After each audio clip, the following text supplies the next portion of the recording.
Hello friends, welcome to our YouTube channel. और आज हम करेंगे हिस्ट्री में एंशिएंट हिस्ट्री से रिलेटेड जितने भी इम्पॉर्टेंट क्वेश्चन हैं। टॉप 100 के क्वेश्चन मैंने लिए हैं और ये प्रीवियस ईयर जो क्वेश्चन है वो भी इसमें है और जो इम्पॉर्टेंट हो सकते हैं वो भी है, यानी कि मिक्स क्वेश्चन है। तो आप अगर कोई भी एग्जाम की वनडे एग्जाम में कोई भी एग्जाम हो, चाहे वो एसएससी हो, रेलवे हो, हर एक एग्जाम के लिए ये वाली जो वीडियो है वो वर्थ इट रहने वाली है। तो चलिए वीडियो स्टार्ट करते हैं। टॉप 100 एंशिएंट हिस्ट्री के क्वेश्चन करेंगे और सभी बेहतरीन और प्रीवियस ईयर है। तो चलिए वीडियो स्टार्ट करते हैं। सबसे पहला जो हमारा क्वेश्चन है यहाँ पे वो है, इनमें से कौन सा पाषाण युग के 3 प्रमुख कालों के अंतर्गत नहीं आता। यानी कि जो पाषाण काल में 3 काल आते हैं उनमें से हमें बताना है कि इन जो ऑप्शन दे रखे हैं इनमें से कौन सा एक काल नहीं आता है। तो यहाँ पे आंसर है सी, जो ताम्र पाषाण है वो इस 3 काल में नहीं आता है। तो बचा क्या, एक पुरा पाषाण, नव पाषाण और मध्य पाषाण। ये 3 काल आते हैं पाषाण काल में, लेकिन जो ताम्र पाषाण काल है वो नहीं आता। अब देखो एक्सप्लेनेशन। पाषाण युग में मनुष्य पत्थरों के औजारों का प्रयोग करता था, ये हमें पता है, और इसीलिए इसका नाम पाषाण काल रखा गया है। इसके 3 चरण होते हैं। पहले आता है पुरा पाषाण, फिर मध्य पाषाण और फिर आता है नव पाषाण। ताम्र पाषाण युग जो है वो नव पाषाण के बाद आया, यानी कि ये जो ताम्र पाषाण है ये नव पाषाण के भी बाद आया था। लेकिन अगर हम पाषाण युग की बात करेंगे तो सिर्फ ये जो 3 काल है वो ही होते हैं और ये ही इंपॉर्टेंट है। और ये क्वेश्चन पूछा गया था, आप प्रीवियस ईयर एक बार उठा के देखना, रेलवे में वहां पे ये पूछा गया था, इसलिए मैंने ऐड ऑन किया है। फिर इसके बाद है कि जो तांबे के औजार का प्रयोग होता था किसमें, तो ताम्र पाषाण युग में, और इसीलिए तांबे का यूज होता था, इसीलिए इसका नाम ताम्र पाषाण रखा गया है। लेकिन ये जो पुरा पाषाण है, मध्य पाषाण है और नव पाषाण है, यहाँ पे मेनली जो पत्थर के औजार है उसका यूज होता था, इसीलिए इसका नाम पाषाण युग रखा गया। तो ये आपको क्लियर है पहला क्वेश्चन। अब देखते हैं दूसरा जो हमारा क्वेश्चन है, भीमबेटका की जो गुफाएं हैं उसकी खोज कब हुई थी। तो यहाँ पे आंसर है बी, 1957-58 में, यानी कि 1957 से 58 के बीच में भीमबेटका की जो गुफा है उसकी खोज हुई थी। देखो, भीमबेटका गुफाएं मध्य प्रदेश के रायसेन जिले में स्थित है। मोस्ट इंपॉर्टेंट है कि देखो, मध्य प्रदेश तो सभी को पता है, लेकिन कौन से जिले में है, तो ये है रायसेन के जिले में। ये जो गुफा है ये विंध्य पर्वतमाला से घिरी हुई है, यानी कि जो विंध्य पर्वतमाला है उससे भीमबेटका की गुफा चारों ओर से घिरी हुई है। तो ये भी एक क्वेश्चन बन सकता है। इसके बाद पूरा पाषाणी गुफा आवास है, यानी कि जो भीमबेटका है वो किस काल से संबंधित है, तो पूरा पाषाण युग से ये संबंधित है। ये 3 चीज आपको क्लियर हो गई। अब आती है यहाँ पे मोस्ट इंपॉर्टेंट लाइन की, जो विष्णु श्रीधर वाकणन है उन्होंने 1957 से 1958 के बीच में इस गुफा की खोज की थी। तो ये आपका क्लियर हो गया कि किन्होंने भीमबेटका गुफा की खोज की थी, कब की थी और भीमबेटका है कहाँ पे। नेक्स्ट क्वेश्चन है, भीमबेटका के जो शैलाश्रय है किस लिए प्रसिद्ध है। तो यहाँ पे आंसर है डी, मानव जीवन के जो प्राचीनतम चिन्ह मिले हैं उसके लिए ये जो शैलाश्रय है, यानी कि जो यहाँ पे भीमबेटका का जो रॉक शेल्टर है वो फेमस है। अब देखो, भीमबेटका मध्य प्रदेश के रायसेन जिले में है। मानव जीवन के प्राचीनतम प्रमाण यहाँ पे मिले हैं। अधिकांश चित्र किस युग के हैं, तो मध्य पाषाण युग के हैं, यानी कि ये जो मीजोलिथिक युग है वहां से ये संबंधित है। अन्य कालों के भी चित्र पाए गए हैं, लेकिन अगर ये पूछे कि सबसे ज्यादा किस काल के, किस युग के चित्र हैं, तो मध्य पाषाण युग के यहाँ पे चित्र मिले हैं। नेक्स्ट क्वेश्चन है, भारत में पाषाण कालीन शिला चित्रकारी कहाँ से पाई गई है, यानी कि कहाँ पे पाई जाती है। तो शिला चित्रकारी क्या होता है, रॉक पेंटिंग, यानी कि पत्थरों पे जो चित्रकारी की जाती है उसको हम शिला चित्रकारी कहते हैं, यानी कि रॉक पेंटिंग कहते हैं। ये कहाँ पे हमें मिली है, तो ये भीमबेटका की जो गुफाएं हैं उसमें ये मिली है। अब देखो, भीमबेटका मध्य प्रदेश के रायसेन जिले में है, ये हमने पढ़ लिया है। ये पुरा पाषाणिक जो आवासीय स्थल है, इसमें जो पुरा पाषाण युग के जो लोग थे वो इसमें निवास करते थे, इसलिए ये पुरा पाषाणिक आवासीय स्थल कहा जाता है इसको।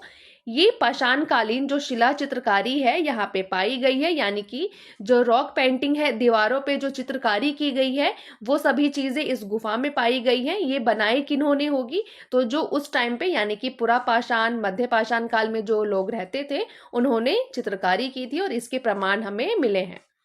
नेक्स्ट क्वेश्चन है मानव गतिविधियों के प्राग ऐतिहासिक काल का सही कालानुक्रम कौन सा है? तो यहाँ पे आंसर है पुरा पाषाण काल इसका कालानुक्रम है।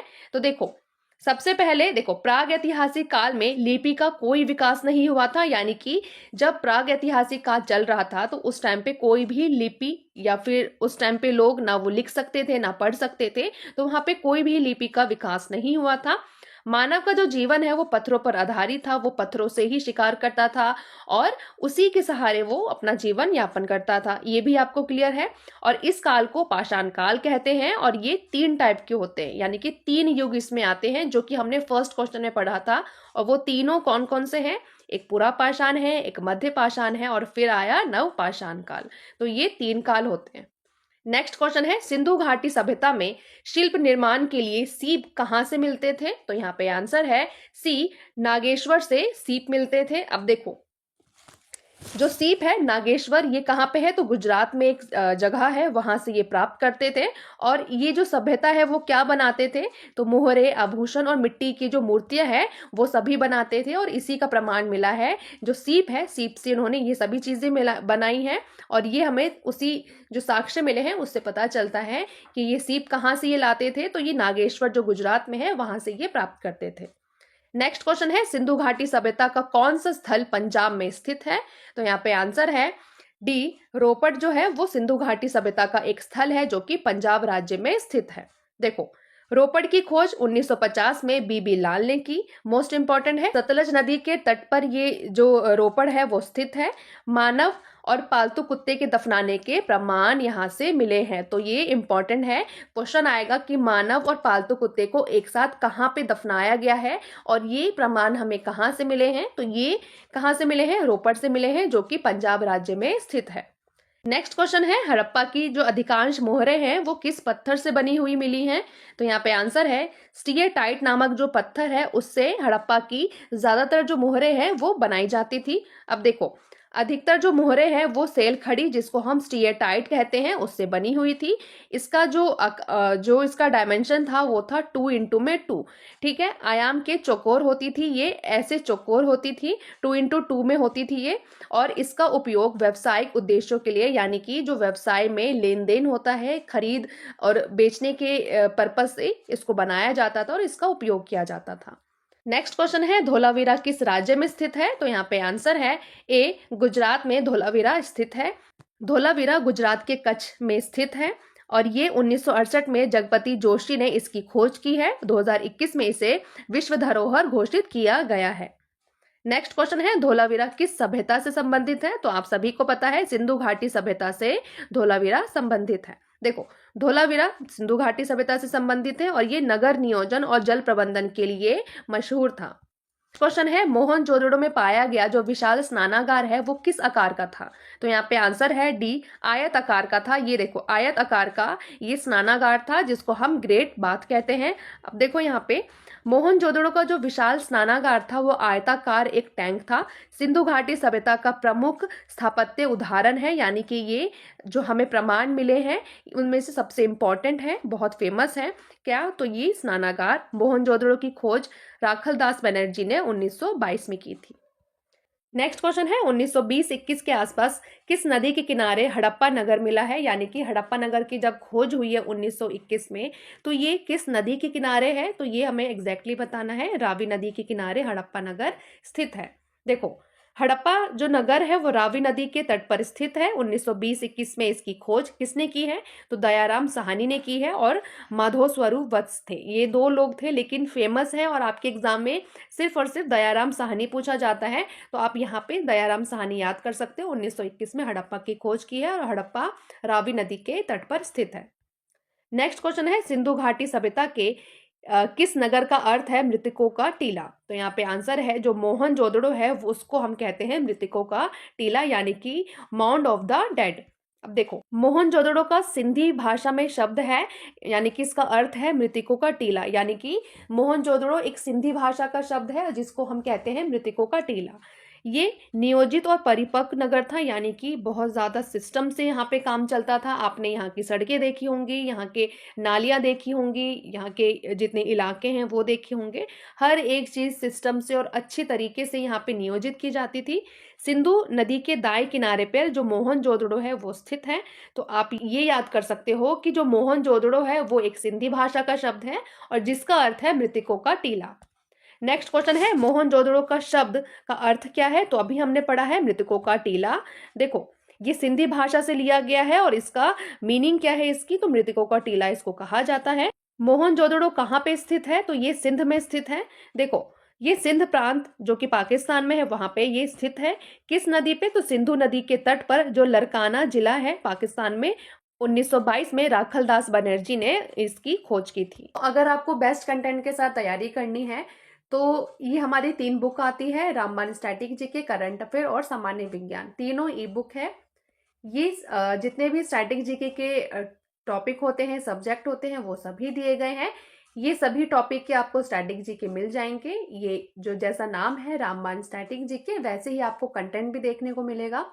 दूसरी बुक है करंट अफेयर वार्षिकांक। इसमें आपको 60 से ज्यादा इंपॉर्टेंट टॉपिक दिए गए हैं। अगर आप अच्छे और लेटेस्ट करंट अफेयर पढ़ना चाहते हो तो ये हमारी बुक ले सकते हो। और तीसरी बुक है सामान्य विज्ञान की। इसमें आपको साइंस के तीनों ही पार्ट मिल जाएंगे। एक है रसायन विज्ञान, भौतिक विज्ञान और जीव विज्ञान। ये तीनों ही आपको मिल जाएंगे। और ये करना क्या है, अगर आपको बुक लेनी है लिंक डिस्क्रिप्शन में दे दिया गया है, आप अच्छे से खरीद सकते हो, पढ़ सकते हो। अगर आपको कॉम्बो के रूप में चाहिए तो देखो, कॉम्बो के रूप में आप क्या करोगे, ये तीनों ही कॉम्बो के रूप में 150 में अवेलेबल है। करना क्या है प्रोसेस में, ये जो स्कैनर है इसमें 150 पे करके, ये जो व्हाट्सएप नंबर है इसमें आप पे कर सकते हो और आप स्क्रीनशॉट दे सकते हो। इसके विद इन 4 to 5 सेकेंड में आपको तीनों ही ई बुक मिल जाएगी बेस्ट कंटेंट के साथ। आप देखना एक बार, अगर आप पढ़ के देखोगे ना तो आपको खुद ही लगेगा कि आपका जो 150 है वो वर्थ इट है। हर एक टॉपिक इसमें कवर किया गया है और इतने कंसाइज वे में किया गया है कि आप इसको रिवीजन के तौर पे देखोगे तो आपके लिए रामबाण साबित होगी। तो इसके लिए आप अगर लेना चाहते हो कॉम्बो के रूप में तो भी अवेलेबल है, इंडिविजुअल लेना चाहते हो कोई एक बुक तो भी आपके लिए अवेलेबल है। लिंक डिस्क्रिप्शन में दे दिया गया है, आप वहां से बाय कर सकते हो। चलिए नेक्स्ट क्वेश्चन देखते हैं अब हमारा। नेक्स्ट क्वेश्चन है हड़प्पा सभ्यता का कौन सा नगर शिल्प उत्पादन के लिए प्रसिद्ध था? तो यहाँ पे आंसर है जो चन्हुदड़ो है वो शिल्प उत्पादन के लिए प्रसिद्ध था। देखो, चन्हुदड़ो की खोज 1931 में मजूमदार ने की थी। मनके, सीप, मुहर मुद्रा निर्माण का ये केंद्र माना जाता है और ये वक्राकार जो ईंटें हैं वो भी यहीं से मिली हैं। सिंधु घाटी सभ्यता का सबसे पहला जो खोजा गया स्थल है वो कौन सा है? तो ये हड़प्पा है और इसीलिए हम इसको हड़प्पा सभ्यता भी कहते हैं, सिंधु घाटी सभ्यता भी इसी को कहते हैं। हड़प्पा का उत्खनन 1921 में हुआ। ये दयाराम साहनी ने इसकी खोज की थी और इसका नाम इस सभ्यता के नाम पर रख दिया गया, यानी कि ये जो सभ्यता है उसका नाम हड़प्पा सभ्यता इसलिए रख दिया गया था क्योंकि सबसे पहला जो खोजा गया स्थान है वो हड़प्पा ही था, इसीलिए हड़प्पा सभ्यता भी इसको कहते हैं, सिंधु घाटी सभ्यता भी इसी को कहते हैं। नेक्स्ट क्वेश्चन है नटराज रूप में नृत्य करती हुई पुरुष की मूर्ति ये कहां से मिली है? तो यहाँ पे आंसर है सी, हड़प्पा से मिली है। देखो, मूर्ति जो है, जो नटराज की मूर्ति है वो हड़प्पा से मिली है। चूना पत्थर से ये बनी हुई है। नटराज के आदि रूप का प्रतीक ये माना जाता है। नेक्स्ट क्वेश्चन है निम्नलिखित में से कौन सा जो हड़प्पा स्थल है वो गुजरात में है?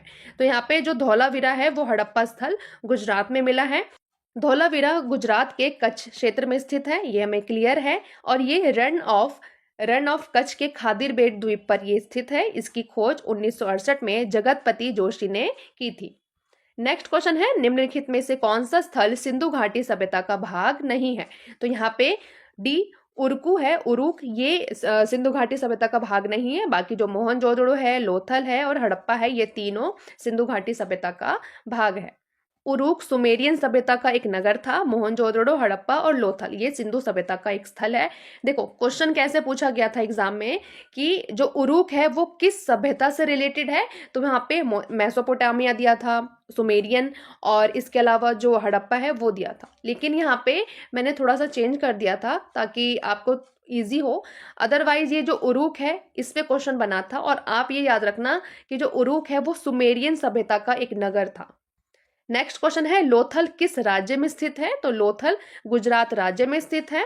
लोथल गुजरात में स्थित है। ये एक प्रमुख बंदरगाह था हड़प्पा सभ्यता के टाइम पे, और ये गोदी यानी कि डॉकयार्ड के प्रमाण यहाँ पे मिले हैं, और इसी से हमें पता चलता है कि हड़प्पा सभ्यता के टाइम पे जो लोथल है वो एक प्रमुख बंदरगाह था, यहाँ से व्यापार होते थे। नेक्स्ट क्वेश्चन है सिंधु घाटी सभ्यता की लिपि कैसी है? तो यहाँ पे आंसर है जो सिंधु घाटी सभ्यता है उसकी लिपि चित्र लिपि है, यानी कि चित्रों की लिपि है, जिसको अभी तक हमने नहीं पढ़ा है, नहीं समझा है। सिंधु लिपि चित्रात्मक चिन्हों पर आधारित है, और इसे अभी तक हमने न पढ़ा है और ना ही हम इसको समझ पाए। मोहरों पर इसका उपयोग हुआ करता था, और इसलिए हमें पता है कि उस टाइम पे जो लिपि हड़प्पा सभ्यता की वो भाव चित्रात्मक थी, यानी कि चित्र पर आधारित थी। नेक्स्ट क्वेश्चन है कालीबंगा किस नदी के तट पर है? तो यहाँ पे आंसर है ए, घग्गर नदी के तट पर कालीबंगा स्थित है। देखो, घग्गर नदी के तट पर कालीबंगा है। कालीबंगा है कहाँ पे? तो ये राजस्थान में स्थित है, और ये हड़प्पा का एक स्थल है। ये अग्निवेदियों में इसके प्रमाण है, यानी कि अग्निवेदियों के प्रमाण यहाँ से मिले हुए हैं। धोलावीरा की खोज किसने की है? तो अभी हमने पढ़ा था जगतपति जोशी ने धोलावीरा की खोज की है। धोलावीरा है कहाँ पे? तो धोलावीरा गुजरात के कच्छ क्षेत्र में है। नेक्स्ट क्वेश्चन है, देखो अब इसका एक्सप्लेनेशन भी थोड़ा सा हम देख लेते हैं। 1968 में जगतपति जोशी ने धोलावीरा की खोज की है। ये गुजरात राज्य में स्थित है, और गुजरात में भी कहाँ पे? तो कच्छ क्षेत्र में ये स्थित है। नगर नियोजन के लिए ये प्रसिद्ध था। नेक्स्ट क्वेश्चन है हड़प्पा सभ्यता की प्रमुख ईंटें कैसी थी, यानी कि उस टाइम की जो ईंटें हैं वो किस प्रकार से यूज होती थी? तो यहाँ पे पकी हुई जो ईंटें हैं वो उस टाइम पे यूज होती थी। देखो, नगर निर्माण में पकी हुई ईंटों का उपयोग होता था, और इसका जो रेशो था यानी कि ईंट का अनुपात कैसा था? तो 1:2:4 और 4, ये इसका अनुपात था। ये पूछा जाता है। फिर देखो, नगर नियोजित जो ये चीज है वो नगर व्यवस्था को दर्शाता है, यानी कि ये सभी जो चीजें हैं कि उसका ईंट का अनुपात कितना होना चाहिए, और उसके बाद जो ईंटें होंगी वो पकी हुई होनी चाहिए।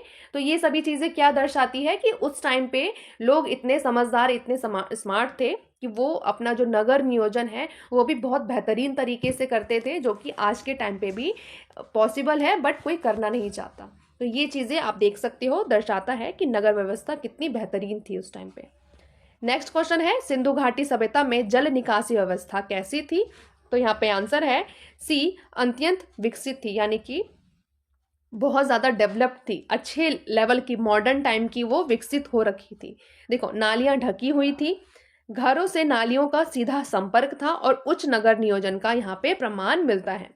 किस हड़प्पा स्थल से अग्निवेदियों के प्रमाण मिले हैं? तो कालीबंगा से अग्निवेदियों के प्रमाण मिले हैं। देखो, कालीबंगा से अग्निवेदियों के प्रमाण मिले हैं, इसमें धार्मिक क्रियाओं का संकेत मिलता है, और ये राजस्थान राज्य में स्थित है।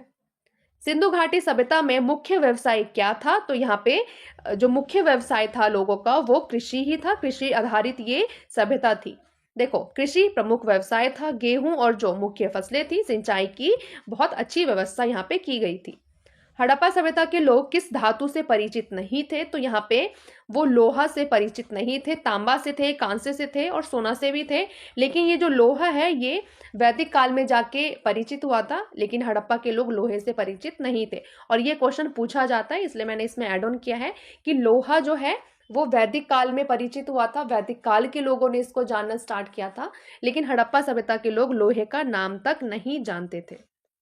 लोहे का कोई ज्ञान नहीं था, तांबा और कांसा का प्रयोग होता था, और कांस्य युगीन सभ्यता भी हड़प्पा सभ्यता को ही कहा जाता है। सिंधु घाटी सभ्यता में जो व्यापार का मुख्य माध्यम क्या था? तो यहाँ पे आंसर है वस्तु विनिमय व्यापार का मुख्य माध्यम था। व्यापार वस्तु विनिमय प्रणाली पर आधारित थी। आंतरिक और बाह्य व्यापार के प्रमाण यहाँ पे मिले हैं, यानी कि ये देश के अंदर भी मिले हैं और देश के बाहर भी ये लोग व्यापार करते थे। हड़प्पा सभ्यता की मोहरों पर सामान्यतः क्या अंकित होता था? तो यहाँ पे आंसर है पशु की आकृतियां यहाँ पे सामान्यतः अंकित होती थी।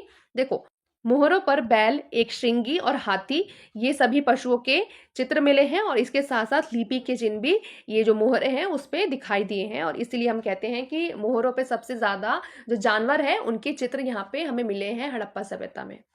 नेक्स्ट क्वेश्चन है लोथल किसके लिए प्रसिद्ध है? तो यहाँ ये जो गोदी है यानी कि डॉकयार्ड के लिए ये प्रसिद्ध है। अब देखो, यहाँ पे तो आंसर सी है, लेकिन ये जो विशाल स्नानागार है ये कहाँ पे मिला है? तो ये मोहनजोदड़ो में मिला है। अग्निवेदी कहाँ पे मिली है? तो ये कालीबंगा में मिली है। देखो, लोथल एक प्रमुख बंदरगाह था और यहाँ गोदी के यानी कि डॉकयार्ड के अवशेष मिले हैं। हड़प्पा सभ्यता के मकान सामान्यतः कैसे बनाए जाते थे? यहाँ पे पकी हुई ईंटों से इसके जो घर है हड़प्पा सभ्यता में वो अपने बनाते थे लोग। देखो, मकान पकी हुई ईंटों से बनाते थे। बहुकक्षीय मकानों के प्रमाण यहाँ पे मिले हैं। सिंधु घाटी सभ्यता में किस नगर योजना प्रकार की थी, यानी कि नगर योजना किस प्रकार की थी? तो यहाँ पे ग्रिड प्रणाली की नगर योजना थी। देखो, सड़कें एक दूसरे को समकोण पर काटती थी और ये सुव्यवस्थित जो ग्रिड प्रणाली है उस पर आधारित थी। हड़प्पा सभ्यता के मृतकों का दाह संस्कार किस प्रकार होता था? तो यहाँ पे आंसर है सी, दफनाने की प्रथा यहाँ पे चलती थी। शवों को दफनाया जाता था। कब्रों से बर्तन और आभूषण मिले हैं और ये इस बात का प्रमाण देती है कि वो जो हड़प्पा सभ्यता के लोग हैं वो इस चीज को मानते थे कि मृत्यु के बाद भी जीवन है, और इसीलिए यहाँ पे जो कब्र है, कब्र में हमें बर्तन और आभूषण मिले हैं। सिंधु घाटी सभ्यता के लोग किस पशु से सबसे अधिक परिचित थे? तो यहाँ पे आंसर है सी, बैल से वो सबसे ज्यादा परिचित थे। बैल कृषि और परिवहन में उपयोगी था। मोहरों पर भी बैल की आकृति सामान्य रूप से पाई गई है। देखो, किस स्थल में विशाल अन्नागार के प्रमाण मिले हैं? तो हड़प्पा में विशाल अन्नागार के प्रमाण मिले हैं। हड़प्पा से विशाल अन्नागार मिले हैं और ये संगठित खाद्य भंडार को दर्शाता है।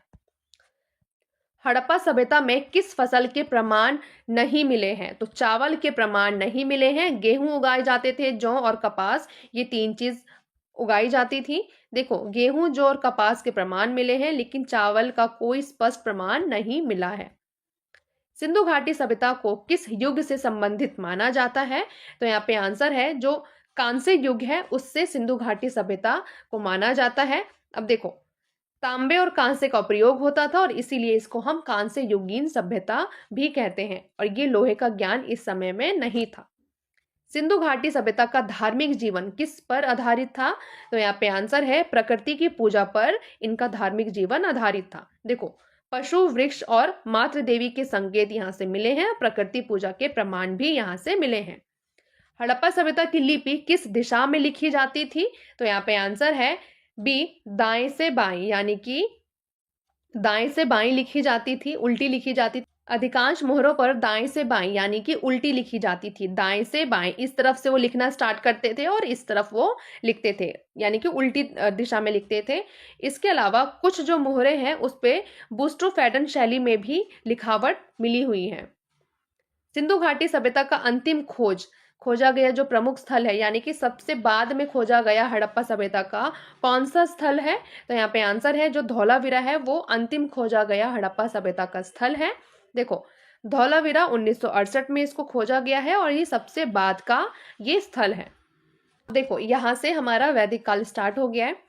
ऋग्वेद में 1028 सूक्त है, ये हमें पता है, जिसे 10 पुस्तकों में वर्गीकृत किया गया है, ये भी हमें पता है।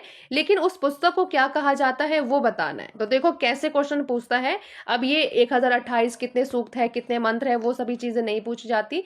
उस पुस्तक का क्या नाम है जिसमें ये सभी संग्रहित हैं? तो उस पुस्तक को हम मंडल कहते हैं। देखो, ऋग्वेद में 1028 सूक्त है, 10 पुस्तकों में इसको विभाजित किया गया है और इस पुस्तक को हम मंडल कहते हैं।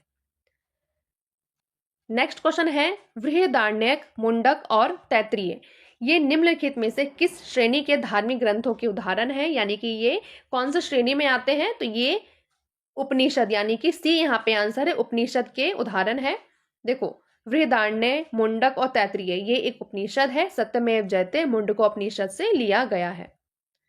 हिंदू धर्म में डैश देव को पौधे के स्वामी यानी कि रोगों के उपचारक और धन के दाता के रूप में माना जाता था या फिर माना जाता है। तो ये यहाँ पे हमें बताना है कि कौन से देव हैं उनको माना जाता है। तो यहाँ पे जो सोम देव है उनको हिंदू धर्म में पौधे के स्वामी, रोगों के उपचारक और धन के दाता के रूप में माना जाता है। देखो, सोमदेव को पौधे का स्वामी माना जाता है और वे रोगों के उपचारक और धन के दाता के रूप में भी जाने जाते हैं। निम्नलिखित में से कौन सी हिंदू धर्म की प्रमुख दार्शनिक विचारधारा है? यानी कि फिलोसफल मेजर जो फिलोसफिकल है वो हिंदू धर्म में इनमें से कौन सा है वो बताना है। तो देखो, मोक्ष नहीं है, अर्थ नहीं है, संन्यास नहीं है, ये जो वैशेषिक है ये हिंदू धर्म का दार्शनिक विचारधारा है, वन ऑफ द दार्शनिक विचारधारा, यानी कि फिलोसफिकल जो स्कूल है वो माना जाता है। निम्नलिखित में से किस वेद को कर्म कांड ग्रंथ के रूप में माना जाता है? तो यजुर्वेद में कर्म कांड के जो मंत्र है वो लिखे गए हैं और इसी कारण इसको कर्म कांड ग्रंथ कहा जाता है यजुर्वेद को। यजुर्वेद को कर्मकांड ग्रंथ कहा जाता है। यज्ञ और बलिदान विधियां जो है इसमें वर्णित की गई हैं। नेक्स्ट क्वेश्चन है यजुर्वेद से संबंधित ये कौन सी चीज यहाँ पे संबंधित है यजुर्वेद से? तो देखो, यज्ञ के जो अनुष्ठान है यजुर्वेद से संबंधित है। देखो, यजुर्वेद का संबंध यज्ञ के अनुष्ठानों से है और ये तीसरा वेद है। यजुर्वेद की कितनी शाखाएं हैं? तो यहाँ पे 2 शाखाएं यजुर्वेद की हैं। कौन कौन सी है? एक शुक्ल यजुर्वेद और एक है कृष्ण यजुर्वेद। वैदिक ग्रंथों के अनुसार संग्रहित्री का कार्य क्या था? यानी कि संग्रहित्री उस टाइम पे क्या काम करते थे? तो यहाँ पे कोषाध्यक्ष को जो संग्रहित्री है वो कहा जाता था। देखो, संग्रहित्री का अर्थ है कोषाध्यक्ष या फिर खजांची। नेक्स्ट क्वेश्चन है हिंदू धर्म में पुरुषार्थ के अंतर्गत निम्नलिखित में से कौन शामिल नहीं था? तो यहाँ पे आंसर है बी, जो सत्व है वो पुरुषार्थ के अंतर्गत शामिल नहीं था। अब ये देखो क्या है, पुरुषार्थ का अर्थ है धर्म, अर्थ, कर्म और मोक्ष। ये इसका अर्थ है। सत्व जो है वो पुरुषार्थ नहीं था। निम्नलिखित में से कौन सा ग्रंथ वैदिक साहित्य का हिस्सा नहीं था? तो ये जो पिटक है वो वैदिक साहित्य का हिस्सा नहीं था। ये पिटक किससे संबंधित है? तो ये बौद्ध ग्रंथ से संबंधित है। देखो, पिटक बौद्ध धर्म से संबंधित है और वेद, ब्राह्मण, आरण्य और उपनिषद ये वैदिक साहित्य के उदाहरण हैं। हिंदू धर्म में सृजनकर्ता देवता कौन है? तो ब्रह्मा को हम क्रिएटर यानी कि सृजनकर्ता देवता मानते हैं। देखो, ब्रह्मा को सृजनकर्ता माना जाता है, विष्णु पालनकर्ता और शिव संहारकर्ता, ये इनके रूप में हम इनको मानते हैं। ऐतरेय उपनिषद किस वेद से संबंधित है? तो ऐतरेय उपनिषद ऋग्वेद से संबंधित है। देखो, ऐतरेय उपनिषद ऋग्वेद से संबंधित है। ऐतरेय आरण्य का एक भाग है। ऋग्वेद में कितने सूक्त हैं? 1028 सूक्त हैं। ऋग्वेद में 1028 सूक्त है, लेकिन अगर हम ऋचाएं की बात करें तो वो 10,600 इसकी ऋचाएं हैं। तो यहाँ पे 2 चीजें बनती हैं। सूक्त की बात करें तो 1028 है, ऋचाओं की बात करें तो यहाँ पे 10,600 ऋचाएं हैं। किस वेद में ऋचाओं की संख्या सर्वाधिक है? तो ऋग्वेद में ऋचाओं की संख्या सर्वाधिक है। ऋग्वेद सबसे बड़ा और सबसे प्राचीन वेद है। इसमें ऋचाओं की संख्या सर्वाधिक है। कितनी है? तो 10,600 इसमें ऋचाएं हैं, जो कि हमने पढ़ा था। किस मूल भारतीय राजवंश ने अपने शासकों के चित्र वाले सिक्के जारी किए थे? तो यहाँ पे आंसर है सी, सातवाहन वंश ने जारी किए थे। देखो, सातवाहन राजवंश ने अपने शासकों के लिए चित्र वाले सिक्के जारी किए थे। सातवाहनों ने प्रथम सीसे के सिक्के चलाए थे, इंपॉर्टेंट है। चांदी, तांबा, कांसा और पोटीन आदि धातुओं के सिक्के भी इसमें प्रचलित थे, लेकिन सबसे ज्यादा जो सिक्के हैं सीसे के वो यहाँ पे प्रचलित थे। सबसे पहली बार सीसे के सिक्के अगर किसी ने चलाए थे तो वो सातवाहन राजवंशों ने ही चलाए थे। सातवाहन वंश की स्थापना शिमुक ने की थी और इसकी राजधानी प्रतिष्ठान थी। नेक्स्ट क्वेश्चन है दिए गए विकल्पों में से कौन सा कथन सही नहीं है? तो यहाँ पे इनमें से 4 ऑप्शन है, 4 में से एक यहाँ पे सही नहीं है, वही बताना है। तो देखो, बौद्ध धर्म ग्रंथ पाली भाषा में लिखे गए हैं। हाँ, ये लिखे गए हैं, पाली भाषा में ही है ये। बौद्ध जो गौतम बुद्ध है उनका जन्म स्थान कहाँ पे है? तो नेपाल में है। उपगुप्त ने अशोक को बौद्ध धर्म अपनाने के लिए प्रेरित किया था। तो जी हाँ, उपगुप्त ने ही बोला था कि अशोक को कि आप बौद्ध धर्म अपनाओ, और इसके बारे में बहुत अच्छी अच्छी चीजें बताई थी इस धर्म के बारे में। और उसके बाद इन्होंने, यानी कि जो अशोक है, उन्होंने बौद्ध धर्म अपना लिया था। तो ये भी सही है। बचा क्या? तो डी यहाँ पे बचा। चरक गौतम बुद्ध के निजी चिकित्सक थे। तो जी नहीं, ये निजी चिकित्सक नहीं थे गौतम बुद्ध के, ये कुषाणों के निजी चिकित्सक थे। तो देखो, बुद्ध के निजी चिकित्सक जीवक थे। चरक कुषाण शासक कनिष्क के राजवैद्य थे। चरक संहिता आयुर्वेद का प्रसिद्ध ग्रंथ है, इन्होंने ही इसको लिखा है। जो बौद्ध ग्रंथ है वो पाली भाषा में लिखी गई है। गौतम बुद्ध का जन्म लुम्बिनी, जो कि नेपाल में है, वहां पे हुआ है। गुप्त ने अशोक को बौद्ध धर्म अपनाने के लिए प्रेरित किया था। तो बाकी जितने ऑप्शन थे वो सही थे। सिर्फ जो चरक है वो गौतम बुद्ध के निजी चिकित्सक नहीं थे, वो कनिष्क के निजी चिकित्सक थे। अगर गौतम बुद्ध के निजी चिकित्सक पूछे तो वो जीवक थे। कनिष्क किस राजवंश से संबंधित था? तो ये कुषाणों से संबंधित था। कनिष्क कुषाण वंश का सबसे प्रतापी शासक था। 78 ईस्वी में राज्यारोहण इसका हुआ था, यानी कि 78 ईस्वी में जो कुषाण वंश है इसकी स्थापना हुई थी। और ये शक संवत का प्रारंभ भी किसने किया था? तो कुषाणों ने ही किया था। कनिष्क किस वंश का सम्राट था? तो ये सेम आई थिंक क्वेश्चन हो गया है, ये कुषाणों का सम्राट था। शक युग का आरंभ कब हुआ था? तो यहाँ पे आंसर है डी, 78 ईस्वी में इसका आरंभ हुआ था। देखो 78 ईस्वी से शक युग का प्रारंभ माना जाता है और ये कनिष्क के राज्यारोहण से जुड़ा हुआ है। देखो कुषाण राजाओं में सबसे प्रसिद्ध कौन सा था जो कि तीसरा शासक था? तो यहाँ पे आंसर है कनिष्क तीसरा और सबसे प्रतापी कुषाणों का शासक था। देखो कनिष्क कुषाणों का सबसे प्रसिद्ध शासक था। इसकी राजधानी पुरुषपुर या फिर पेशावर थी। और कुषाण वंश का संस्थापक अगर पूछे तो वो कौन था? तो कुजुल कड़फिसेस ये संस्थापक थे कुषाण वंश के। ईसा पूर्व की शताब्दी की शुरुआत में कुषाणों ने भारत की उत्तर पश्चिम सीमा पर अधिकार स्थापित कर लिया, यानी कि किस वर्ष इन्होंने, ईसा पूर्व के किस वर्ष में इन्होंने अपने जो शासन है उसको स्थापित किया था? तो जो पहली शासन है यानी कि 78वीं ईसा पूर्व में इन्होंने ये स्थापित कर लिया था।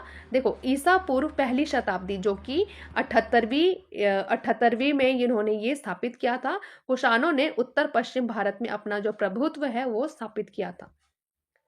प्रयाग प्रशस्ति हमें किस शासक की जो उपलब्धि है उसकी जानकारी हमें मिलती है? तो समुद्रगुप्त की जानकारी हमें प्रयाग प्रशस्ति से मिलती है। देखो ये समुद्रगुप्त से रिलेटेड है। इसके रचयिता हरिसेन है। इलाहाबाद स्तंभ लेख भी इसी को ही कहा जाता है, यानी कि अगर आप प्रयाग प्रशस्ति बोलो, समुद्रगुप्त की प्रशस्ति बोलो या फिर इलाहाबाद स्तंभ लेख बोलो, तीनों की जो मीनिंग है यानी कि तीनों एक ही नाम है। और ये आप तीनों याद कर सकते हो एग्जाम में, तीनों में से कोई भी एक दे देगा।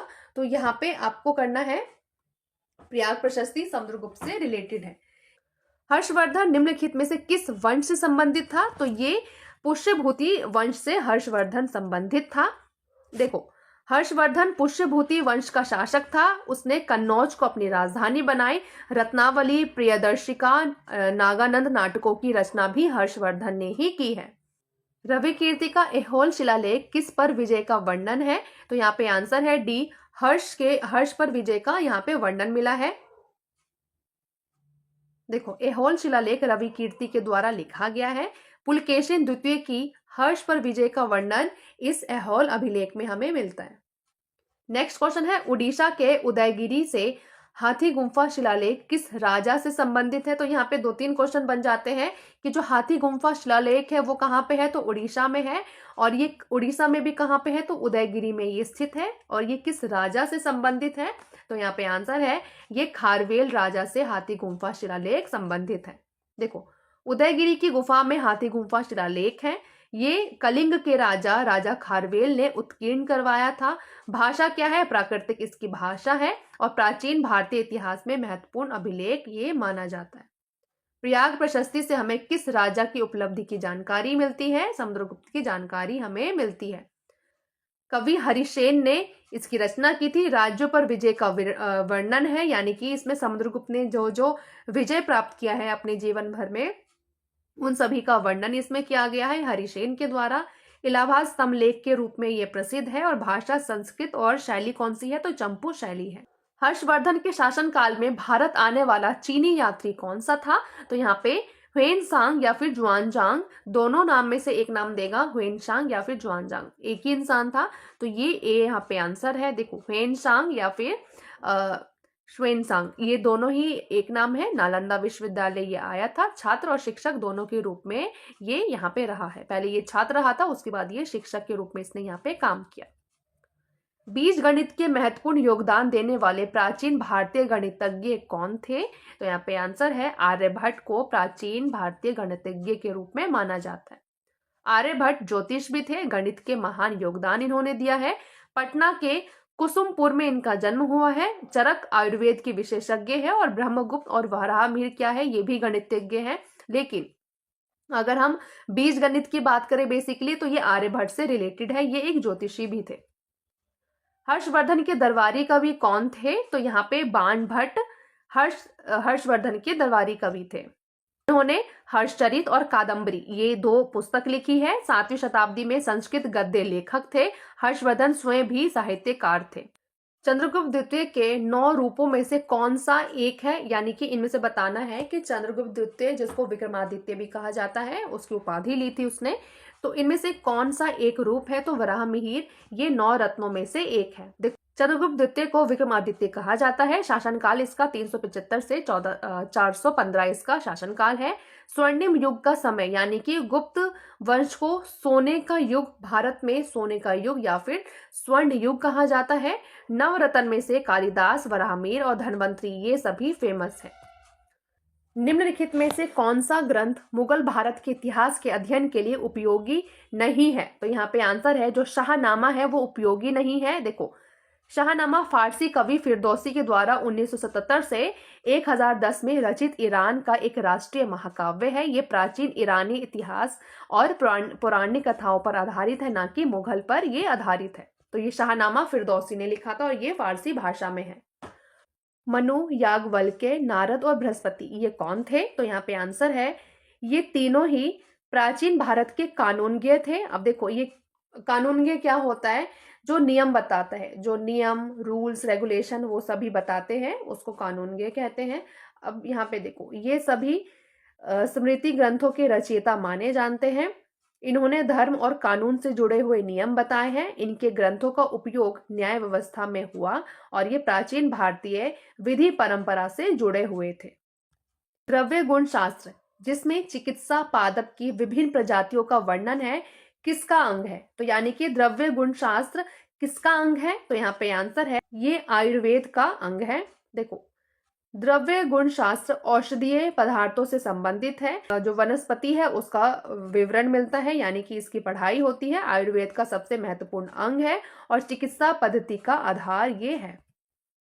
गुप्तकालीन राजाओं द्वारा ढाले गए चांदी के सिक्कों को क्या कहा जाता था, तो यहाँ पे आंसर है बी, रूपक कहा जाता था। गुप्त काल के चांदी के सिक्के प्रचलित थे और इस सिक्कों को रूपक कहा जाता था। आर्थिक व्यवस्था का ये हिस्सा था और गुप्तकालीन मुद्रा प्रणाली को ये दर्शाता है।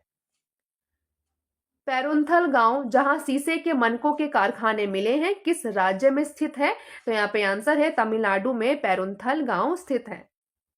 पेरुंथल एक पुरातात्विक स्थल है। यहाँ शीशे के मनकों के अवशेष मिले हैं। ये दक्षिण भारत में स्थित है और तमिलनाडु राज्य में इसके जो अवशेष है वो हमें मिले हैं। आंध्र प्रदेश का कौन सा स्थान बौद्ध स्तूप के लिए प्रसिद्ध है, तो यहाँ पे आंसर है अमरावती बौद्ध स्तूपों के लिए प्रसिद्ध है। देखो, अमरावती जो है वो बौद्ध स्थल का एक प्रमुख स्थान है। प्रसिद्ध बौद्ध जो स्तूप है यहाँ पे स्थित है। धरनी कोटा भी इसको कहा जाता है और बौद्ध कला के लिए ये माना जाता है। तो धरनी कोटा कहाँ पे है, तो ये अमरावती, जो कि आंध्र प्रदेश का एक क्षेत्र है, वहां पे मिला है।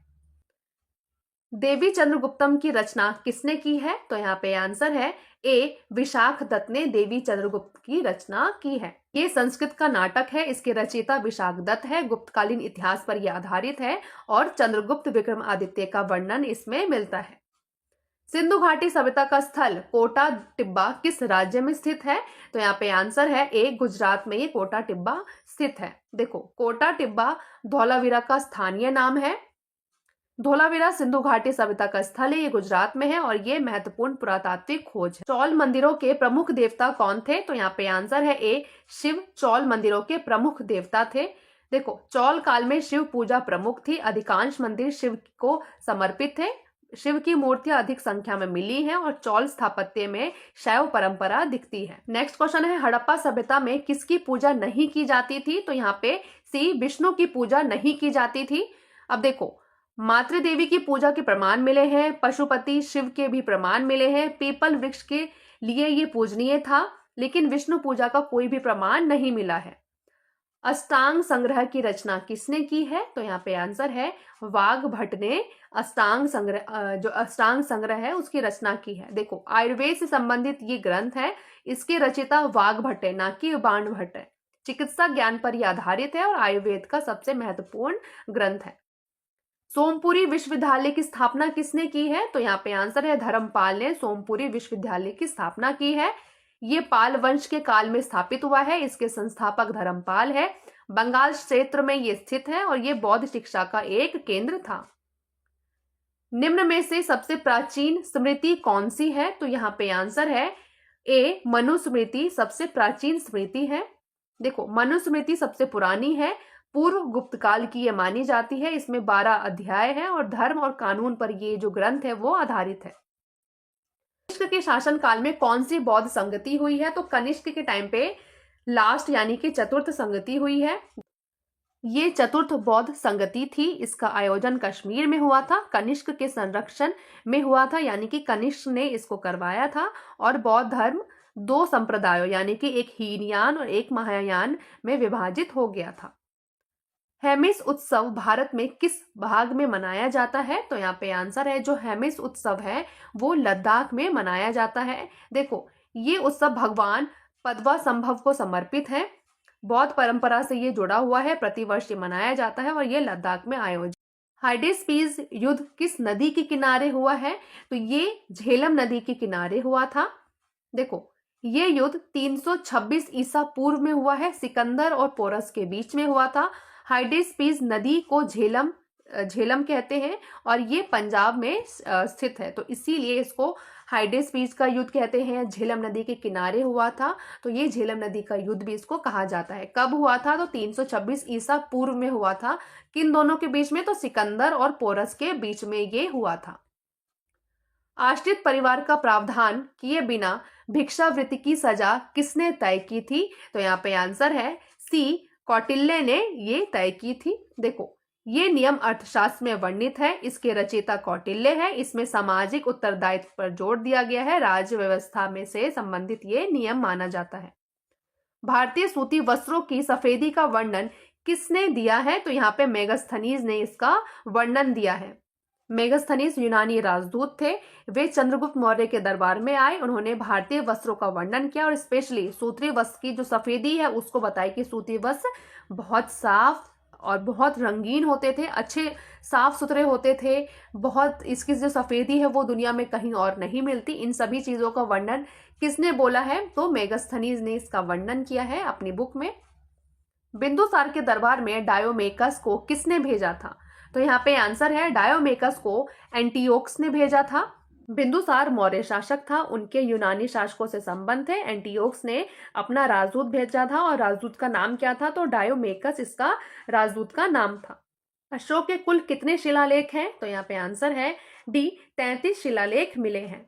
अशोक के कुल 33 शिलालेख हैं और ये विभिन्न वर्गों में विभाजित है। इनमें शिला और स्तंभ लेख शामिल है, यानी कि इसमें शिला भी शामिल है, इसमें स्तंभ भी शामिल है और ये धम्म प्रचार से जुड़े हुए हैं। अब यहाँ पे देखो, अगर आपको बेस्ट कंटेंट के साथ ई बुक चाहिए तो आप क्या कर सकते हो। देखो, ये 3 ई बुक आती है हमारी, एक है रामायण स्टैटिक जीके, एक है करंट अफेयर और एक है सामान्य विज्ञान। स्टैटिक जीके में देखो जितने भी जीके जीएस के सब्जेक्ट होते हैं वो सभी आपको मिलेंगे और ये जो वार्षिकांक है करंट अफेयर है ये आपको ईयरली मिलेगा। 60+ आपके इंपॉर्टेंट टॉपिक्स दिए गए हैं। और तीसरी बुक है सामान्य विज्ञान की, इसमें आपको रसायन विज्ञान, भौतिक विज्ञान और जीव विज्ञान ये तीनों साइंस के पार्ट आपको मिल जाएंगे। तीनों बुक लेनी है या फिर एक बुक लेनी है, आप लिंक डिस्क्रिप्शन में दे दिया गया है, वहां से बाय कर सकते हो। अगर आपको ज्यादा डिस्काउंट चाहिए, कॉम्बो के रूप में चाहिए, तो देखो आपके लिए ऑफर है। ये कॉम्बो के रूप में तीनों अवेलेबल है। करना क्या है आपको 150, जी हाँ, ओनली 150 में आपको ये तीनों ही कॉम्बो के रूप में मिल जाएगी। इसमें प्रोसेस क्या है, ये स्कैनर पे 150 आप पे करके आप इस नंबर पे व्हाट्सएप पे स्क्रीनशॉट भेज सकते हो। विद इन 4 to 5 सेकेंड में आपको ये तीनों ही ई बुक मिल जाएगी बेस्ट कंटेंट के साथ। बहुत इजी लैंग्वेज में लिखी गई है, 2025 का लेटेस्ट एडिशन है, आप आराम से तैयारी कर सकते हो। आप देखना कि आपका जो 150 है वो आपके लिए वर्थ इट रहेगा और आपके जितने भी सब्जेक्ट हैं जो इसमें दिए गए हैं वो सभी क्लियर हो जाएंगे, जो कॉन्सेप्ट है वो भी क्लियर हो जाएगा, जो टॉपिक है वो भी आपका कवर हो जाएगा। तो ये आज की हमारी वीडियो है। अगर आपको अच्छी लगी तो आप लाइक कर सकते हो, चैनल को सब्सक्राइब कर सकते हो, कमेंट में आप बता सकते हो। बाकी मिलते हैं नेक्स्ट वीडियो में, तब तक के लिए थैंक यू सो मच।